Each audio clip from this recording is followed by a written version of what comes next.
Hi అండి అందరికీ. ఈరోజు అయితే నేనైతే ఈ వాటిలో వస్తున్నా చూడండి. కోపెన బియ్యం అయితే నానబోసి అయితే అట్లయితే వేస్తున్నా. చిన్నప్పుడు మా అమ్మనైతే ఇట్లనే వేస్తుండేది. ఇప్పుడైతే దోశలు పోసుకుంటారు, కానీ ఫస్ట్లో అయితే నేను చిన్నగా ఉన్నప్పుడు అయితే అమ్మనైతే కోపెన బియ్యం ప్రొద్దున నానబెట్టి సాయంత్రం అయితే మంచిగా రోట్లు వేసి దంచి మంచిగా మెత్తగా దంచి అట్లయితే పోస్తుండే. చూడండి, అట్లనే నేనైతే ఈరోజు అయితే ట్రై చేస్తున్నా. చాలా అంటే చాలా బాగా వచ్చింది కదా. ఇది చూడండి, మంచిగా వచ్చింది.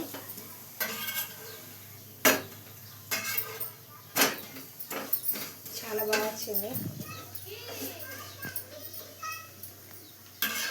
ఇంకెవరెవరికి అట్లాంటి ఇష్టమో కామెంట్ అయితే వేయండి. అమ్మనైతే చాలా బాగా చేస్తుండే. ఓకే ఫ్రెండ్స్, మరి మీరైతే సాయంత్రం మరి ఏం స్పెషల్ చేసుకోరో కామెంట్ అయితే వేయండి. వీడియో నచ్చితే లైక్ చేయండి, షేర్ చేయండి, సబ్స్క్రైబ్ అయితే చేసుకోండి ఫ్రెండ్స్. ఓకే ఫ్రెండ్స్, మరి బాయ్.